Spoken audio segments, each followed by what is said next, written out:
Legacy media is falling apart, and as it crumbles, a void is opening, a void that we intend to fill. The big legacy news networks currently average just 1.2 million viewers a weeknight, and those numbers are only going to get lower. Legacy media is dying, and the younger generation has moved on. Legacy media panders. Legacy media lies. Legacy media does not know what the truth is, and they don't care about it. Legacy media is a dumpster fire. This is why we few in our wild imaginations have started the Fight Laugh Feast Network. Our goal is to take down the legacy media giant of the last 50 years with our 5 stones. We started in 2016 with our flagship show, Cross Politic. Since those small beginnings, we now air on DirecTV. Our broader podcast network now gets over 4 million downloads a year. And our Fight Laugh Feast pub, which includes TV shows like This America, The Rowdy Christian's Guide, Pastors in Politics, and As the Lord Pleases, with your support, many more to come. Our goal is to become the flagship new media 2.0 network over the next 50 years and take over nightly news, sports, sitcoms, hunting shows, and more, all conveniently stored for you in our Fight Laugh Feast pub. We're already reaching the next generation through our podcast shows on YouTube, X, and our pub, while also tapping into legacy media audiences by airing our shows on TV through DirecTV and Xfinity. We have made a lot of progress with some duct tape and a good bit of intuition and a lot of sweat. And now we need your support more than ever. The TV networks have had such a negative impact on our households, and we're trying, by the grace of God, to put a stop to that. We have the opportunity. We just need the army. Now more than ever, we need you to join our pub to help us reach our goal of 1 million pub supporters in the next 5 years. There's no way around it. Competing with Fox and the Alphabet networks without money is virtually impossible. It's cheap for you to join. And when you do, you're combining your small monthly support with a growing army of like-minded Christians. We have thousands, we need millions. So if you want more of the Alphabet network's misinformation and lies, don't join. But if you want to give us a mere 5 stones, then please join the pub, and together we will take a swing at the head of big media, all the while fighting, laughing, and feasting to the glory of God.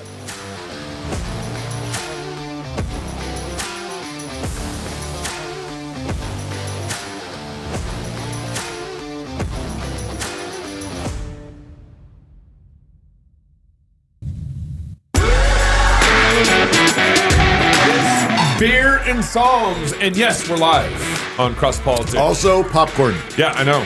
Beer and Psalms and popcorn. Our studio guests have brought us now coffee and popcorn during our Yes. And by the way, you guys don't have to be quiet. You guys you don't have to be quiet. cheer or whatever you want to do. Yeah. You guys know Nebraska is in the house. Yes, it Nebraska is in the house. Oh, is that where y'all from? Nebraska? That's why they're popping us corn. Oh. Yeah. That's what's It's going one of on. their crops. Yeah. Corn huskers. Yeah. Our friends at Backwards Planning Financial are giving away 1 custom engraved Mont Blanc pen to a loyal Pub TV subscriber at the end of the year. We're drawing 1 name today to be entered into the pot for the grand prize drawing that will occur in December. So like every so often. How often are we do this game? I don't know. Whenever we read his ad. Whenever. Yeah, that's really helpful. We are drawing a name. So if you're a subscriber, club member. Club subscriber. And right now you can subscribe for $25 off using Waterboy. Oh, really? And Pastor Toby? I mean, you could if you use that, but I prefer Waterboy. Yeah. Just use Waterboy. I don't care. Yeah. Oh, man. You aren't even going to compete with me? Knox? No. You can put it Knox, too, but put it in Waterboy. We need a drum roll. The lucky name that has been drawn today is Stephen Callis. Stephen Callis. You going to say his full name? It's on there. No. I just say whatever's on there. All right. They typed it in there. Sorry, Stephen Callis. We just doxed him. We just doxed you. If you're one, no, we didn't dox him. There's millions of Stephen Callises in the world. He's gonna call us like the LGBTQ came and got me, guys. Yeah, I'm done. Anyways, you don't need to do anything just yet. Just going into just the know that you have been selected. You're one of our loyal club members, which we really appreciate. Thank you, Stephen, for your support. And you are now added to the pot. Mm-hmm. Each time we read this ad, however often that is, we're adding, and then one winner at the end of the year here is going to win this. Am I understanding fancy pen? One pen. It's a fancy pen. One pen. It's like a James Bond pen. I mean, It can kill you. Like, it's got like nuclear power. does it like, do dishes? Like smoke or something. Yeah. Just You know, wondering. Joe Garrissey, who's the who runs Backward Financial Planning. One pen, Joe. Him and some peeps are down in not Tampa, but what's south of Tampa? Fort Ocean. Lauderdale. No, that's on the other side of Florida. Way down south. It's just an hour or so south of Tampa. Oh my goodness! But they're starting a CREC church there. Trying to start a CREC Sweet. church down there, so you can actually look up. I think on CREC's website, Okay. a potential Bible study or plant happening down there. Florida. If you're in Florida, check it out. Yeah. Are you subscribed to our Cross Politic email list? If you're not, you really should be. Being subscribed to the email list means you won't miss any updates about Cross Politic or the Fight Laugh Feast Network. You hear Or our about what's conference. on the schedule for the week, big interviews that are coming up, live events, conference updates, rowdy Christian merch, updates from our other shows within the Fight Laugh Feast Network, and you'll hear from sponsors of the show as they seek to take dominion for God's kingdom in the business world. To subscribe to the email list, just enter your email address at the bottom of the page at fightlaughfeast.com. Again, it's fightlaughfeast.com. You know those pens are $300 to $500 a pop, right? Oh, did you just look it up? No, my producer He just texted you? Just let me know that that's like not a cheap pen. Joe! So Joe! So you Well, we knew our boy Joe was not just giving away 3 to 5. I'm just saying, This is can not we- like a Chuck E. you know, Cheese pen. You know, this is not like one of those things. But if he really wanted to show he was a baller, he'd give away 3. Knox likes pins. I'm just saying, you know. Knox likes anything merch like mugs, pens, you know, watch bands. You know. By the way, if you're local, if you're coming into town for the Fight Laugh for the I wrote Grace that Agenda down. conference, Yeah. we're doing a live show on Thursday night, 7 p.m. at the New Art Theater with Indy Wilson and Dusty Devers. Yeah. And what's the theme again? What's the title of the show? Something Basically, how to think in political chaos during midst of political chaos. I thought you had a better title. There is a better title, but that's what I had access to in my mind when I said that. How to be good. There's a flyer. How to not be dumb. Like Kamala. And even if you're not if for whatever reason you didn't get signed up for Grace Agenda, the main sessions, you can still come to the live show as long as space is available. So just come early, get your seats. Yeah. We'd love to pack it out. Grace Agenda's packed this year. It's isn't it? packed. Yeah. And there's like NSA starting NSA New St. Andrews College This week. It's just convocation this week. is on Saturday morning. Of course, there's also a block party Saturday. It's like 4,000 people at the block party. It's insane. We block off Main Street. And it's free food. Free food. Lots of businesses in town just come out and they cook steak and We've ordered pizzas. something like 1,000 cups for ice cream. Okay. Only We're gonna be 1,000? short. We're gonna be short 3,000 Why? Not cups. everyone gets 1,000. ice cream. Well, we did like 600 last year or something like that. Okay, cups. all right, we're increasing. it every year. Post We're trying to meal. keep Yeah, up with the ice cream today, yeah. but it's all free. Like Cross Politics sponsors There's the gonna ice be, cream. We there's pay gonna for be the ice cream. live music, Yep. Live dancing. Yep. Psalm singing. Chocolate Knox does a dance. I won't be there actually. Oh! No. No. My wife has a birthday, so yeah. Oh, I love y'all, Yeah. but I love her more. You know what I'm saying? You're not Let going to him bring her out. down to the block party. That's fair enough. You're going to bring her to the block party. Y'all gonna be busy, so it's a perfect time to get away. I see. He's going to make me do all the ice cream scooping. Yes, I is. Goodness. So, And guys, then we also have an after party at my house on Friday night at 8:30. Grace Awesome. Agenda ends about 8 o'clock. yeah, So we could dox you and get your address yeah, out. no. You email Anna at crosspolitic.com, Anna at fightlaughfeast.com. Excuse me, Anna at fightlaughfeast.com, or you can DM me. But we'll ask for your social security number, your name, Credit and all card. that stuff. Yeah, Maybe a kid Yeah. if they're baptized. That's true. Guys, Elon and Trump on the X. So last night, Elon On and the X. Trump had a conversation on X. And first of all, there was a massive DDoS attack to keep someone. that was probably completely coincidental. No, it wasn't. Well, there's a couple things and about it kept that. it from starting. I couldn't wait. access So- the conversation for the first. Yeah, go ahead.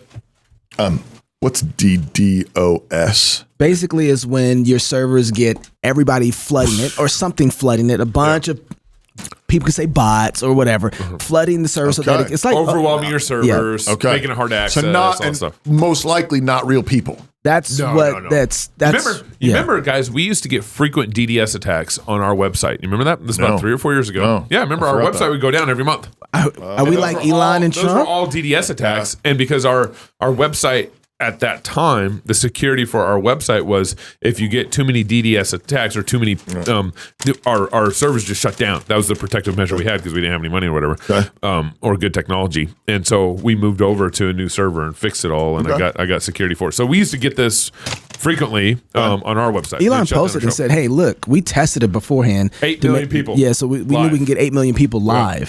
So they were ready for it. So I was working on my dryer. Can I say one more thing about this? Because it's really interesting. I was watching, I think it was CNN talking about this last night, and they were like, okay, Elon said the reason they was late was because they had a DDoS attack. That hasn't been verified yet. And it was just hilarious. You know, it was just like they did when they almost shot. When they tried to shoot Trump. That's exactly what I was thinking. Verified yet. We're not sure what happened. Supposedly, but Trump's missing part of his ear. Trump collapsed. He fell down on stage. That part hasn't been verified. We're not sure what happened. And it's like, wait a second. Anyway, it's amazing how biased that they are. Even though I know that they're biased, it's still amazing to watch them be that kind of biased. It's like, you just did a show for 45 minutes and hardly none of it has been verified yet. Yeah. And you didn't have a problem with that. Right. And so he's actually have reason to be why he's late. So look at all the bias headlines that came out today because of Elon Musk and USA. What was the Fox News one? Trump rambles. Trump repeats some old talking points. Yeah. Where's Fox? Like watching grumpy News, old men. Oh my goodness. Immediate tech disaster. Donald Trump's lisp. Elon Musk interview raises questions. Hold on now. Hold on. Lisp? Hold on. Y'all sit here and watch Biden. I was like, Y'all sit up here and watch Biden for 3.5 years and said nothing. You don't get to talk at all about this one. Biden is up there. No way. Biden's up there going, where am I? What's going on? He's going off on the wrong side of the stage. And the headlines are like distinguished elder statesman Biden goes to shake the hands of the security guards next to him. It's like, wait a second, there was nobody there. The security guards. Like, come on, this is what I mean. Like, they do this thing, and it's so hard to trust them. Anyway, goodness. I do want to point out. Okay, you got NPR. I don't even know who those people are. Washington Post, The Atlantic, The Guardian. Who is that down there? I can't see that. My eyes aren't that good anymore. Financial Times, The New York Times, CBS News, CNN. Reuters, Hollywood Reporter, The Guardian, Newsweek, all negative headlines. This is amazing. Well, Reuters, so The Independent, CBS, USA Today. So we all know that Trump. Wait. I'm going to verify. I'm going to back you up what you say. Okay, all right. A couple months ago, when Trump started talking about dropping taxes on tips, for waiters and waitresses, taxes on tips. CBS. This headline, when Trump started talking about that, I'm going to get rid of taxing on your tips. Right. CBS headline said, former President Donald Trump vows to stop taxing tips would cost the federal government up to $250 billion over 10 years, according to a nonpartisan watchdog group. I like it. You promise? I like it. You promise? Can we do it faster? Kamala Harris last week started talking about removing taxes for tips. Right. CBS, same Twitter account, CBS News, tweets out, Vice President Kamala Harris is rolling out a new policy position saying she'll fight to end taxes on tips for service and hospitality workers. Oh. Yeah, no so bias. It's such a positive. No bias. She gets a positive headline. Yeah, she's fighting. And CBS gave Donald Trump, you're going to cost our government $250 billion over 10 years. Right. These are the Jacobins, right? They're showing their hands. They're like, we completely oppose the guillotine. You know what? We think that there should be a guillotine. And we wrote a song about it. This is democracy, though. Yep. Like that, they're not just playing like the favorite games. They're playing democracy game, which is which way is the wind blowing, and we're going to go that way. Yep. Right. That's how they feel. That's what they're operating. Which is like, whoa. If you don't have a standard, it's getting dangerous. But wasn't there? There was discussion about whether or not the White House could actually stop this. Like they like the fact that they were even having this conversation is kind of nuts. So you've got this DDoS attack, which is like suspect, sus, hasn't been verified yet, as the kids say. And then you got this guy with the audacity to ask this kind of question at the press conference. Misinformation on Twitter is not just a campaign issue; it's a American issue.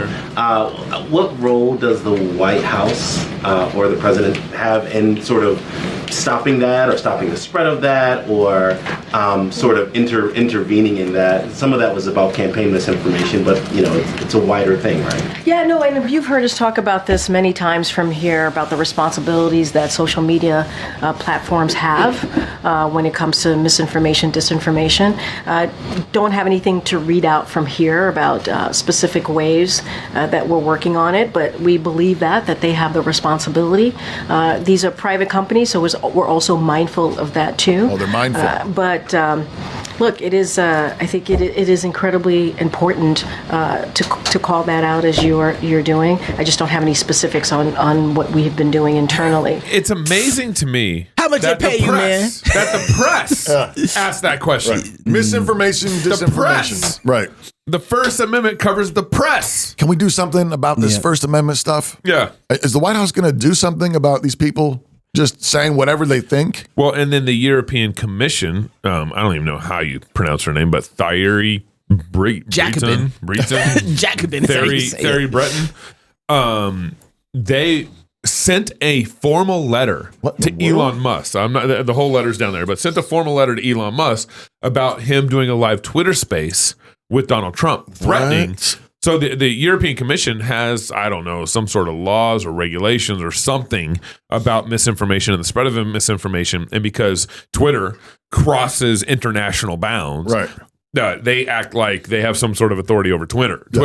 Thank God for the internet. I know. I was actually thinking, thank God for guns, but that too. Yeah. Yeah, I was thinking like, thank God for guns. Like, I appreciate, it's amazing when you think about it.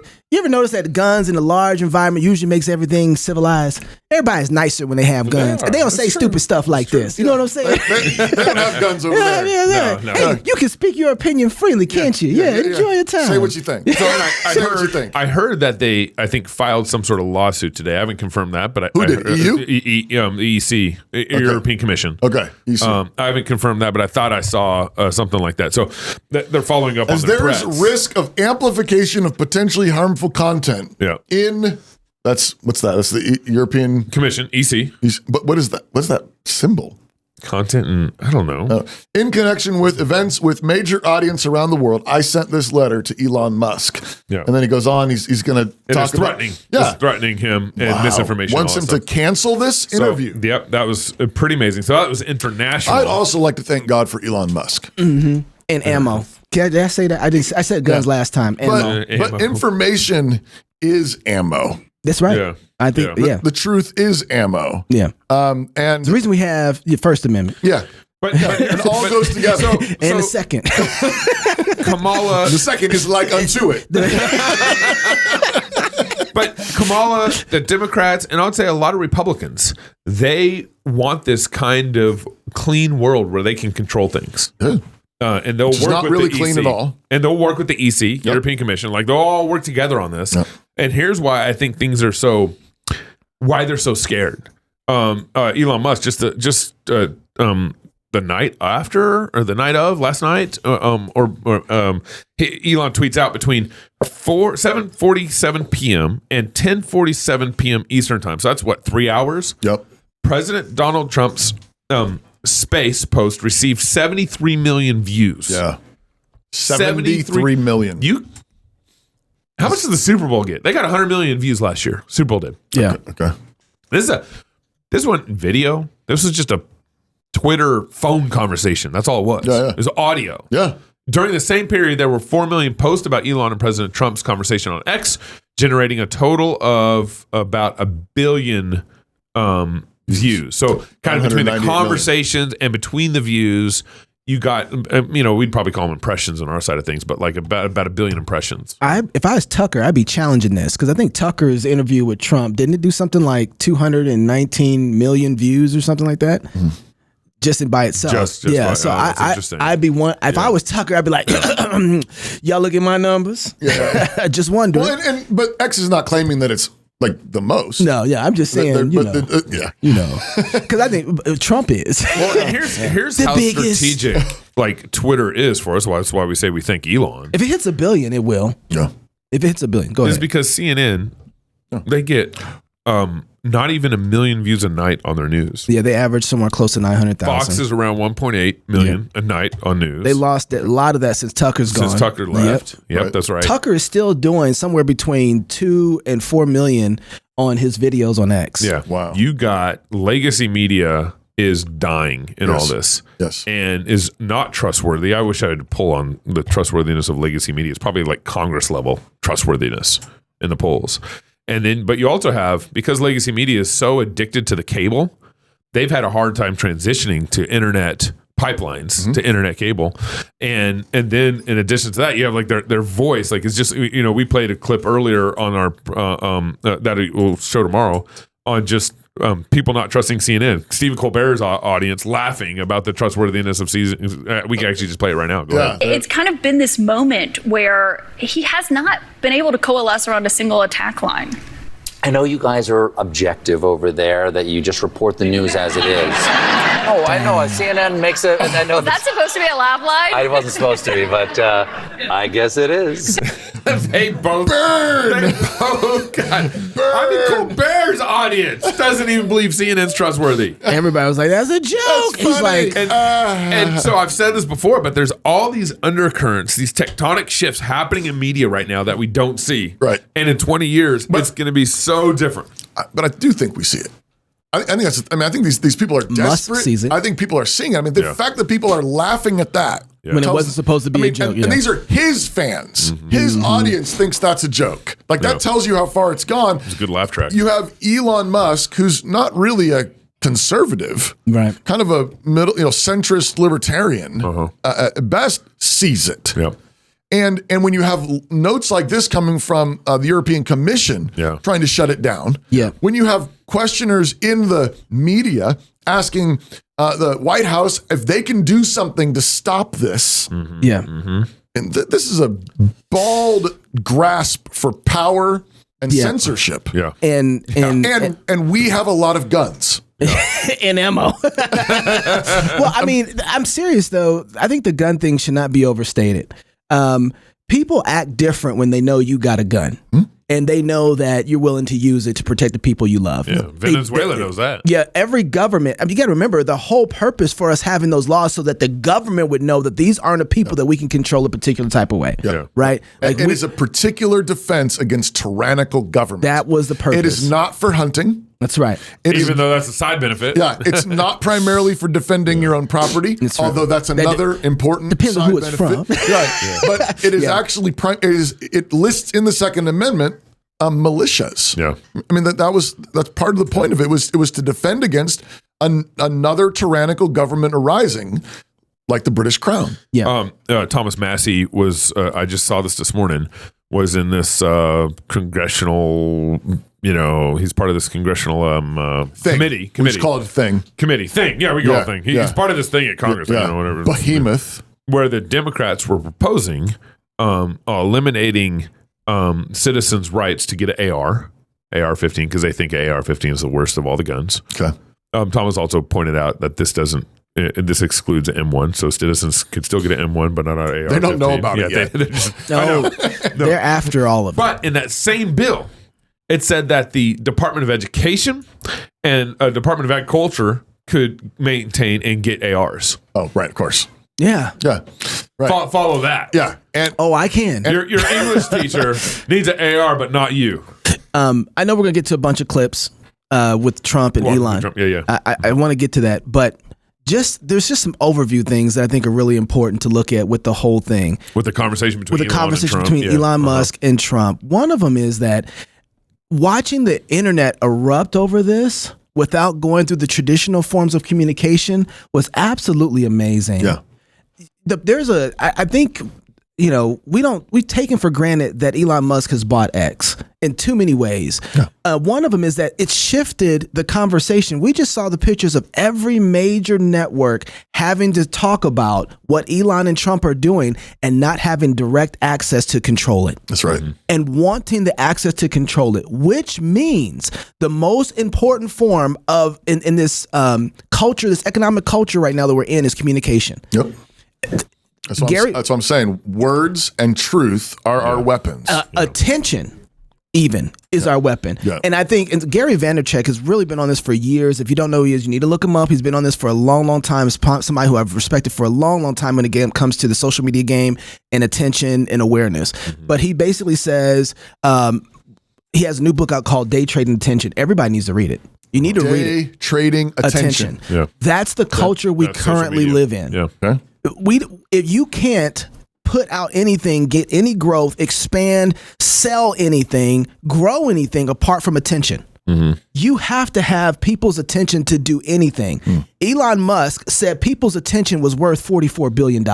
Yeah. We as Christians completely undervalue it. And the reason I know we undervalue it because we don't communicate at a consistent basis.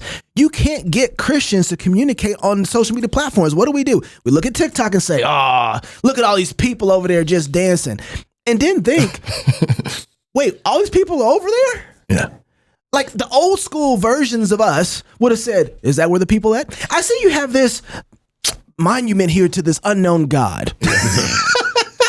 Let me tell you about the real God. Is that where everybody is? Is that where the trading square is? Let me go here and start communicating on these platforms to gain the attention for the message that I want people to hear.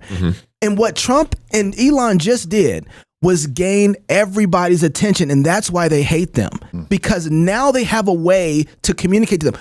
And this is a double-edged sword, because now that they've moved the attention this way, the other side is forced to have. Notice what wasn't up on that wall.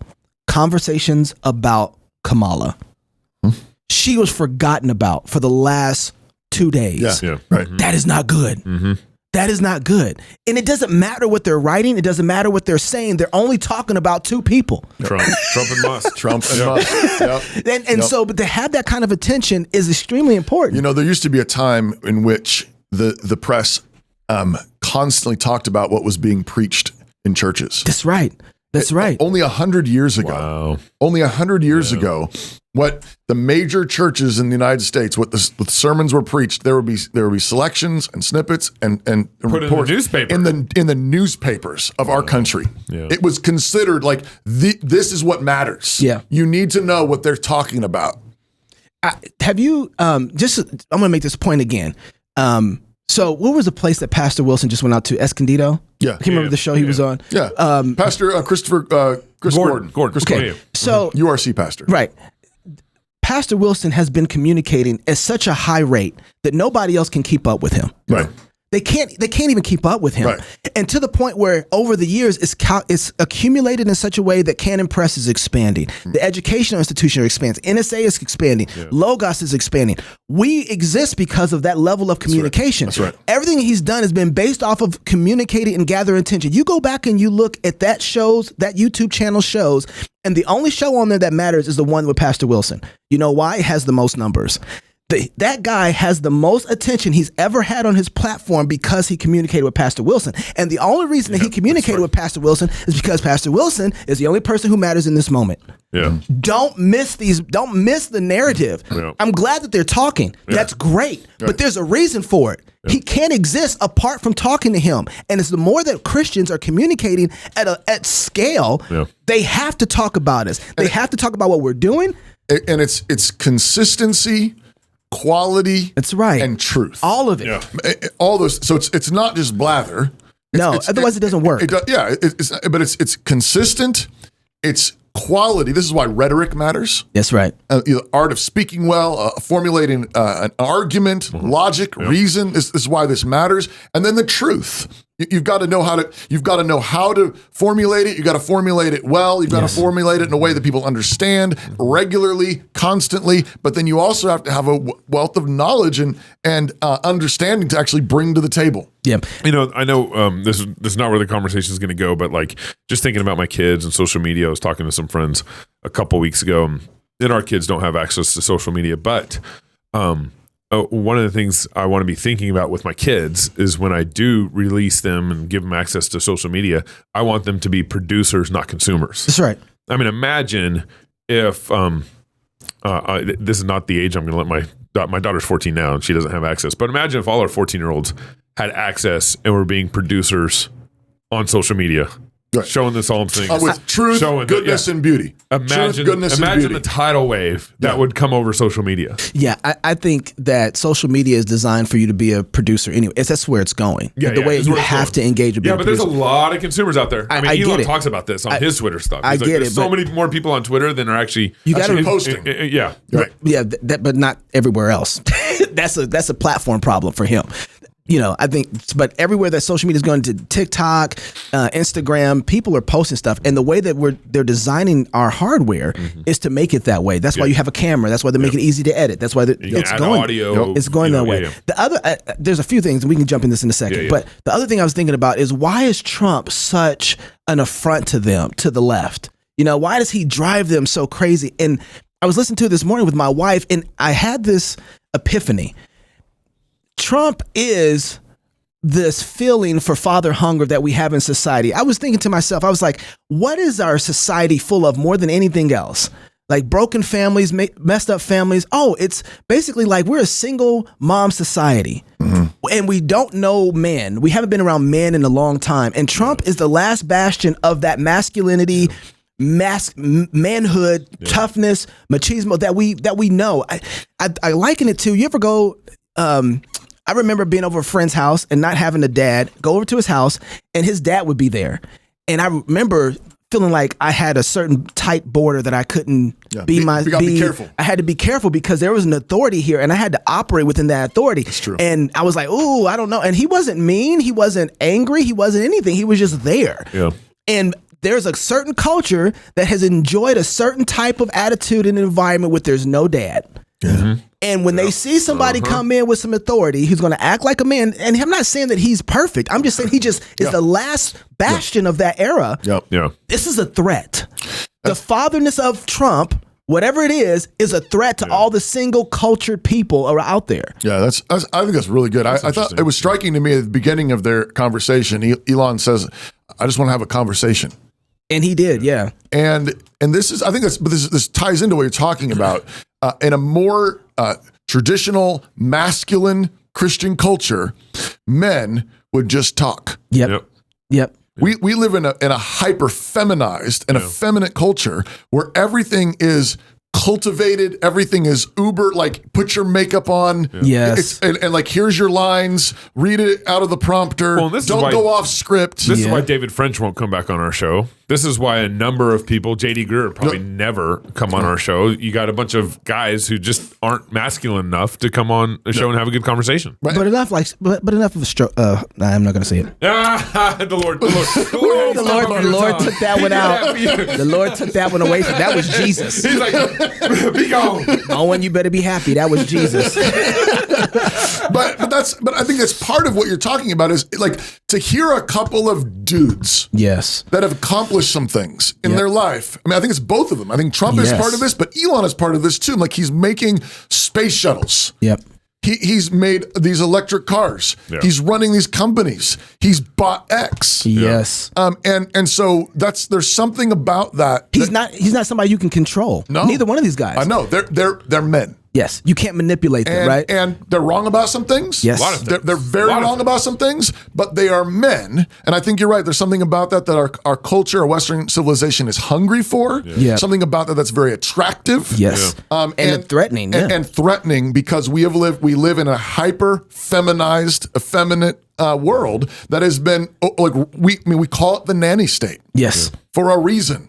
It's what C.R. Wiley gave a talk in Moscow a number of years ago called toxic matriarchy. It's the mothering instinct gone toxic. Yes. There's a good mothering instinct. There's a glory of being a mother. There's a glory of being a woman. But when that glory is turned into a cancer, Yeah. it's destructive. Yeah. And I think that's part of what just a couple of like these high power men Yes. sitting on the phone just talking. Yeah. They're just having a convo. Is a threat. Okay. To society. So I want to get to walking through some of it right now. That's the potency though of men being men. Yeah. This is still Baron Psalms. We're gonna get to Psalm 4 here in a minute, but there's some clips from their conversation last night we're gonna walk through. Oh, okay. Here. So first we're gonna start with kind of let me just say they started off the show actually just talking about attempted assassination. Assassination, and Trump was talking about the chart that he used in almost every speech. Save my life. And it would come up towards the end of his speech. Yeah. And he said, normally it was on my left side, and this time it was on my right side. He's just walking through all the Usually it's at the end of the speech. This time I just decided to go to it at the beginning. Yeah, and so I turned to my right, and he's kind of walking through all the details, and he basically said, man, it's actually made me believe more in God. That's what he said. He said, he says, total miracle. Yeah. If you don't believe in God, he's like, this has made me believe in him more. Even better. Even better. More God. Even greater. He's the best God. And so that's where they started. Of course, we've already talked about that in rehearsal before. But I want to underline it. I mean, Elon says that moment was so inspiring. Yes, he did. Yep. Every man felt that. That's not fatherhood. That's that masculinity. And that's that. And he noted it. He says that was an instinctive moment. Yes. I know you couldn't think about that in that moment. He said, but it was inspiring. We want a leader who is strong. Yeah. We want a leader who is brave. We want a leader who will lead and not just cower. Yeah. And when you stood back up and you raised your fist, it was inspiring. Yeah. This is why I don't trust the dudes for Kamala. Y'all got estrogen in your system. But are they dudes? We don't know. We don't know. And so this is why I like the conversation format. It really is a great format for these kind of situations. So, I liken this to the Lincoln Douglas stuff. Yeah. Like, it's not the debates, but this is the new form of conversation where it's like 2 to 3 hour conversation and people are paying attention. It's amazing. So this first clip, Elon, now this is an order of the conversation on their show, on their time together. But this first clip, I just want to get to the inflation point that Elon makes. And this is, again, having this conversation, like, you don't have these conversations in these formats anymore. Nobody's it's all talking points and moving on. Yeah. And to be able to, even Elon articulated inflation fairly well in this conversation. The inflation, it doesn't matter what you make. The inflation is eating you alive. If you're a worker or if you're just a middle income person, you can't afford. 4 years ago, 5 years ago, people were saving a lot of money. Today, they're using all their money and borrowing money just to live. It's a horrible thing that's happening. And we'll end that quickly. Well, I think a lot of a lot of people just don't understand where inflation comes from. Inflation comes from government overspending because the checks never bounce when it's written by the government. So if the government spends far more than it brings in, that increases the money supply. And if the money supply increases faster than the rate of goods and services, that's inflation. So really, we need to have we need to reduce our government spending, and we need to re-examine. I think we need like a government efficiency commission to say, like, hey, where are we spending money that's sensible? Where is it not sensible? Right. And we need to live within our means. We're currently adding, I think, $1 trillion to the deficit roughly every 100 days. That's right. And the interest payments on the national debt have now exceeded the defense budget. It's on the order of $1 trillion. It's interest, and it keeps growing. It's just glorious that they're having this conversation, I know. that Elon is explaining this in such clear terms. Mm-hmm. I think he goes on. I don't know if we have the clip, but he goes on to say that inflation is a tax. He says it's a tax on people who save. Yep, it is. Mm-hmm. Because what happens is over time, the money that you've saved is worth less than it was. Yeah. It doesn't increase at the same rate if inflation is going up. What a horrible way to rob from the elderly too. Oh, it's horrible. Particularly fixed income, poor, all that stuff. So it is also important that he connected inflation to government spending, right? Because the government is not a producer, right? It doesn't produce products, goods or services. It doesn't produce innovation. It's not supposed to, right? And innovation is wealth. Correct innovation is wealth. And so what happens is when the government spends, they aren't producing any more new forms of goods and services. Right. So they're just putting money in. Yep. Well, the same goods but there's and no services goods and services tied to the value. Yep, that's right. Which means that everything else is the value is going down. And so the thing that I think he kind of highlighted, but I want to highlight here is that it's not just inflation's not just more dollars and less goods and services. That's what's happening, and that's the problem. But the problem is that the value of that dollar is getting diluted. Right. That's the problem. That's what inflation is. So it's not just more dollars and versus goods and services. But it is that, though. Yeah, right. But defining that, it's diluting the dollar. Right. Because if you have $1 for a widget, but now if it's $2 and you still only have one widget, well, now it just reduced its value by 50%. I think there's another side of this. I appreciated his 2 points of how to fix it, right? Which one was, hey, we got to reduce government spending. Reduce government spending. Also, he talks about it later too as well, which is human flourishing is kind of important, innovation. Kind of. I'm just saying. But the value of things that are made add to the growth of your economy, which can offset that, right? Because part of me is thinking, knowing, especially when you talk to David Bahnsen about this, Trump spending, Biden spending, nobody was like, "Ooh, we really saved a lot of money." And to I put, would have liked Elon to ask about Trump spending. Well, and Trump tried to say that they were about to cut. Yeah. And then COVID happened. That was what he said. But what else were they going to spend? That's my question. But one of the things that he says in there was, let's have this area of the government that checks its own budgets. I don't want more bureaucracy. He wanted a government efficiency commission. I was like, no. No. Actually, that's what Congress is. It's true. That's supposed to be Congress. Yeah. Congress, the House, particularly the House. Particularly the House. The budget originates out of the House. According to the Constitution, the Budget Efficiency Committee this is the House. This is what I'm talking about. It's all broken. I know. So, but my point in saying that is, if that's the case, let's say that we don't do anything else. Like, we don't spend any more money. We don't take any more money out or cut our budgets. Let's just say we keep it exactly like it is. Okay. The only way we get out of this, because I think that's the reality of the situation. I don't expect to see America cut its budgets. I just don't. But I think there's plenty of innovation left in this world that if we can remove the regulations that are around innovation, we would not have to do anything here, and we can actually fix inflation through the innovation. Right. Innovation. And that's been a lot of Bahnsen's point. I think he's got a good point. Let's work harder. Let's produce more. And if you are hustling, then those goods and services in some way catch up to the overspending. This is why, if you can get stalemates here, right? I think it's a reality to get stalemates. Then you can cut the inflation. Exactly, through innovation, but you got to get stalemates and you got to get... I really appreciate how Elon mentioned all the frivolous regulations and the need to cut regulations as well. And he's a guy who's got billions of dollars. So here's this conversation on legal immigration.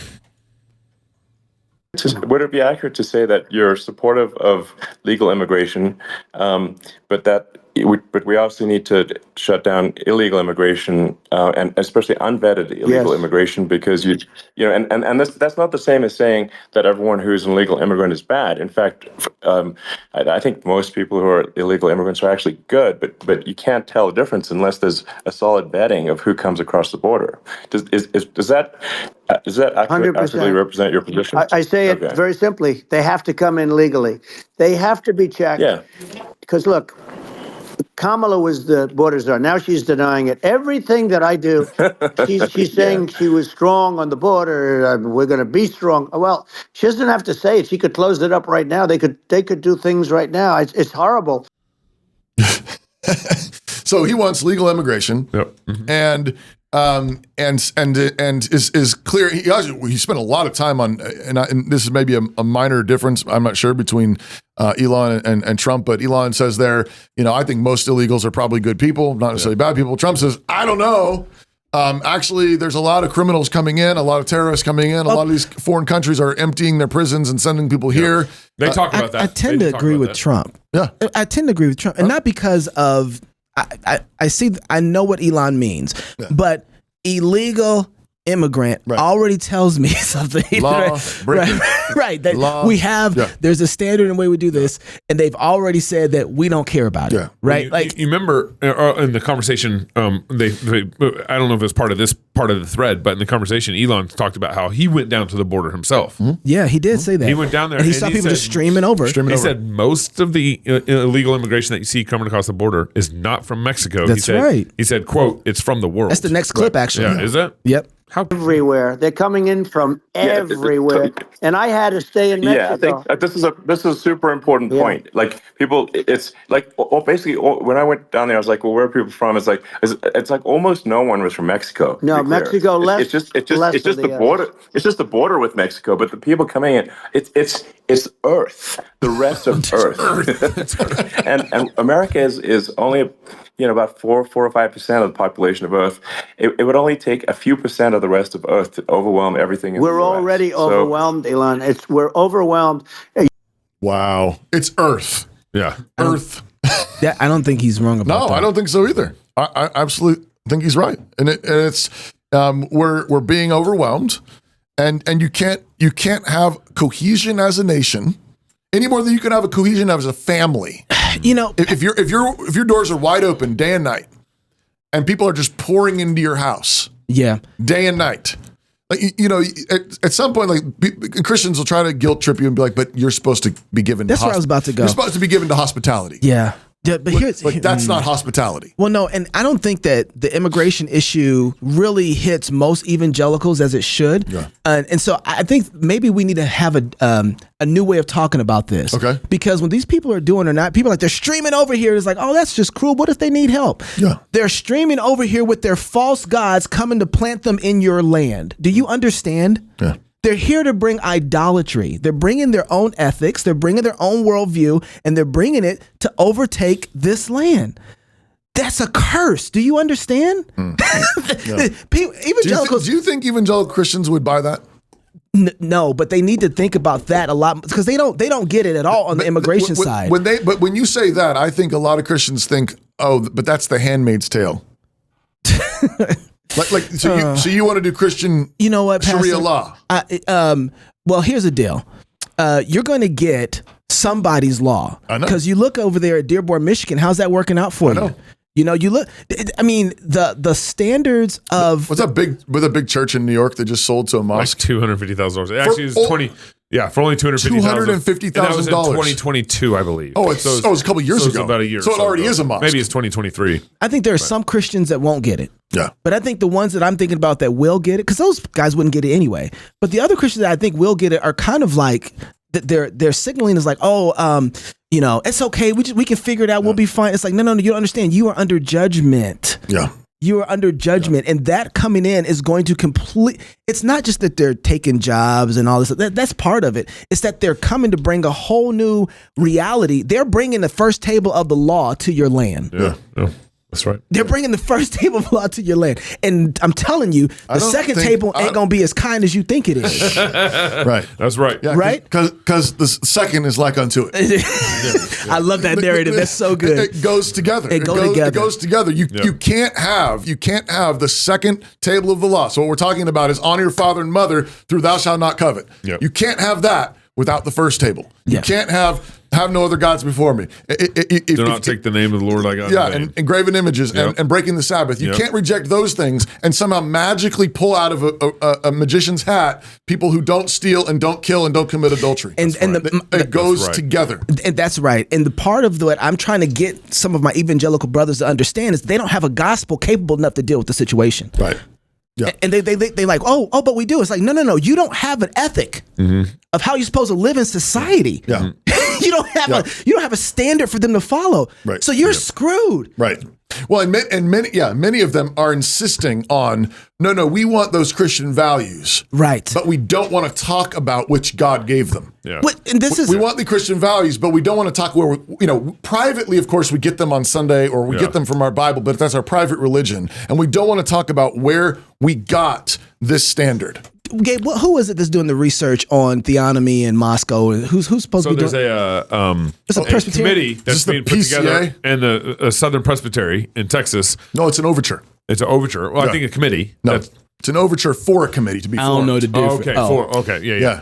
So they want to form a committee. Presbyterians really like words like overture. You know what? And they want to put a committee on that would study the Moscow mood, theonomy, and Reconstructionism. Stop wasting your And time. Christian nationalism. And Christian nationalism. Stop Yeah, wasting good, your time. Yeah. Stop wasting your time. You're wasting your time. You're in Texas. You should know the problems that you have. The overture is coming from Texas. Why don't you put together what does the Bible say about immigration, biblical law, This is coming borders? It's coming out of Houston. J.D. Greer thinks it's a ...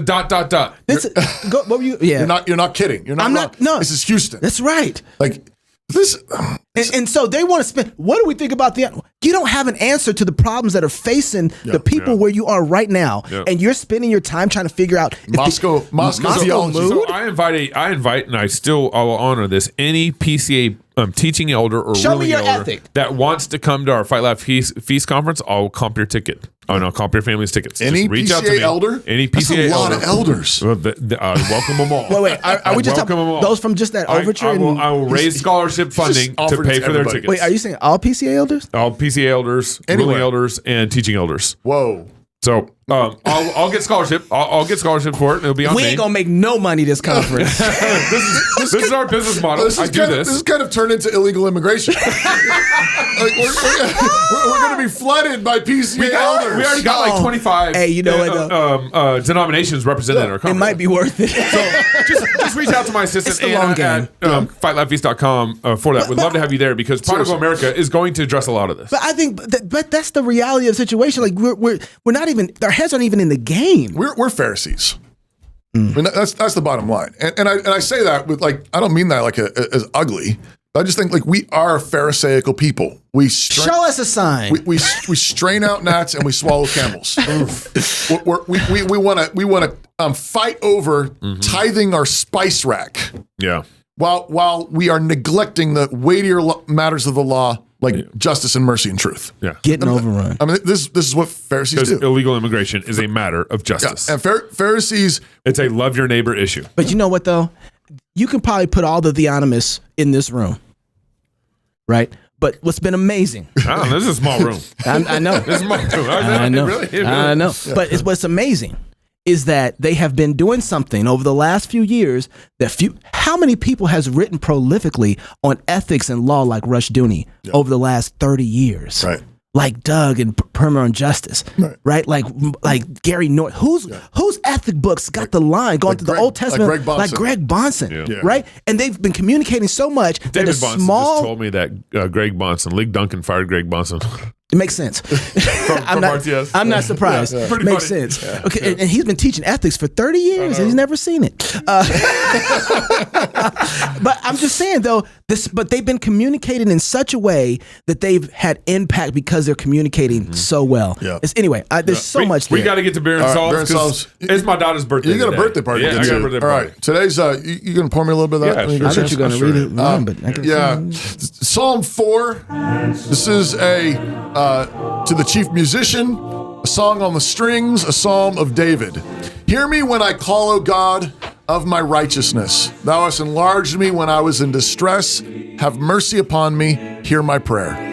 O ye sons of men, how long will you turn my glory into shame? How long will you love vanity and seek after leasing?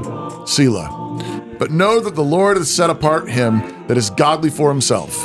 The Lord will hear when I call unto him. Stand in awe and sin not. Commune with your own heart upon your bed and be still.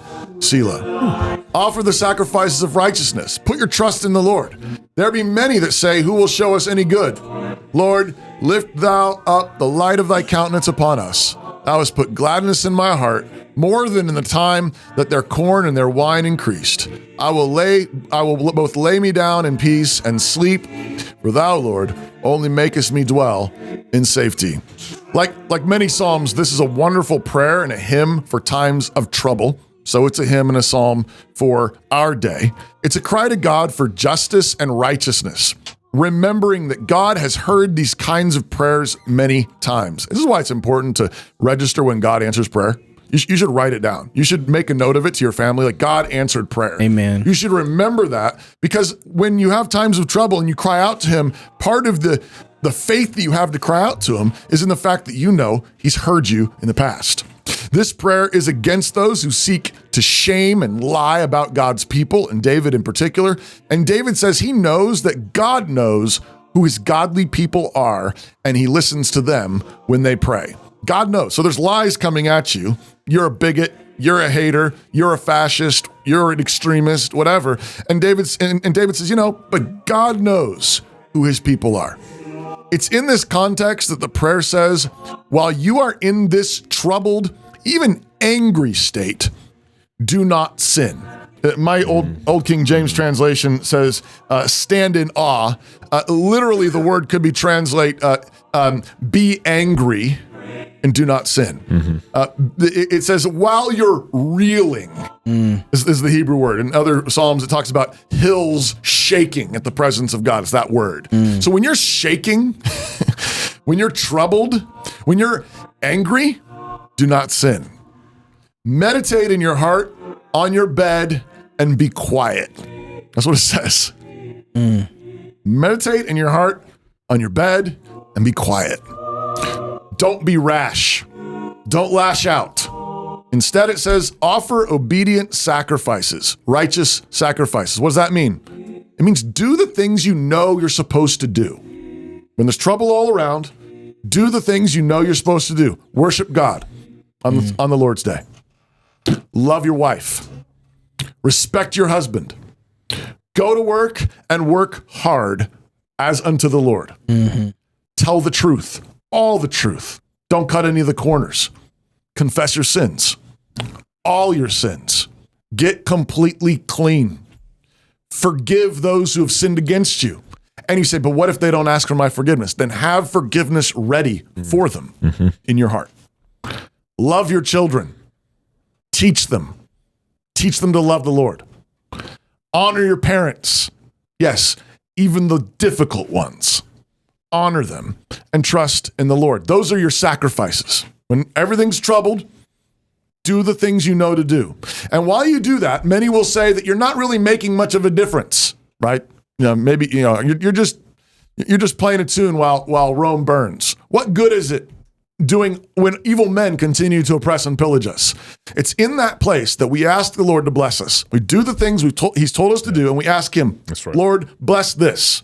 Lord, make this potent, make this powerful. Bless our labors, bless our families, bless our communities, and deliver us. And so the psalm then closes rejoicing in the goodness of God and the joy that he gives. And it says that his joy is better than a festive Thanksgiving table. His joy is is even better than freshly baked bread and the finest wines on the table. It's better than that. These festive tables that God gives us are true gifts. Just think about, your Christmas feast, your Easter feast, last time you got together as a family reunion. It's a true gift, but it always points us to the fullest joy, the greatest joy, resting in the goodness of God. And so it is that in the midst of trouble, in the midst of naysayers and lies and slander and oppression, in the midst of things that rile you up and shake you, God's people can pour out their hearts to the Lord and then lie down and go to sleep because God alone makes us dwell in safety. We live in a world with plenty of trouble, plenty of reasons to cry out to God, whether public reasons or private reasons. Plenty of reason for anger, plenty of reason for feeling like our world is reeling. And there's but at the same time, there's plenty of obedience for us. We need to offer obedient sacrifices, but these obedient sacrifices flow from peace with God. And so this is a psalm for our moment.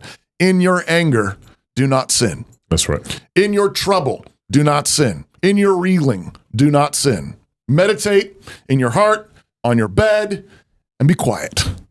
The wrath of man does not accomplish the righteousness of God, and we need the righteousness of God. So where are you looking for righteousness, for justice, for deliverance? We have work to do, but we need our eyes fixed on the God of our righteousness. Then we can perform our duties each day and fall fast asleep at night, because only God makes us dwell in safety, and this fills our hearts with joy. Psalm 4. Cheers. Where's my cheers? To the king. Cheers to the king. That was good, Pastor. Yeah. And cheers to Trump and Elon. Hey, I'll take that. If you're single, get married. If you're married, have you some kids. And if you have kids, go baptize them. Until tomorrow, love God with all your heart, soul, mind, and strength. Love your neighbor as yourself. Go fight, laugh, and feast. This is Cross Politic.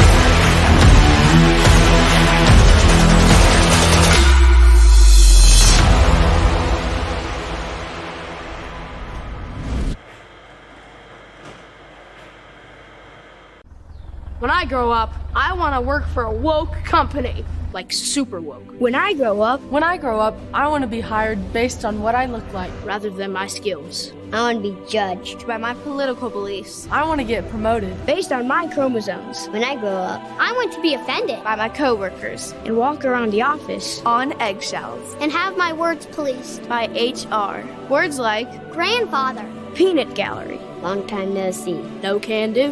When I grow up, I want to be obsessed with emotional safety and do workplace sensitivity training all day long. When I grow up, I want to climb the corporate ladder just by following the crowd. I want to be a conformist. I want to weaponize my pronouns. What are pronouns? It's time to grow up and get back to work. Introducing the #1 woke-free job board in America, redballoon.work. You sit in church week after week, embracing the truth of God's word. You believe the gospel and claim Jesus Christ as your Lord. Yet you continue to struggle with pornography. You feel like a hypocrite, returning to the sin you hate that mocks the God you love. You desperately wonder, is lasting freedom even possible? Yes, you can overcome pornography, but not alone. 2 Timothy 2:22 says, "Now flee from youthful lusts and pursue righteousness, faith, love, and peace with those who call on the Lord from a pure heart." Only by repeatedly running from sin to Christ with other believers can you hope to enjoy lasting freedom. You can live with purity and integrity. Take courage, seek accountability, and do whatever is necessary. Get equipped at accountable2you.com.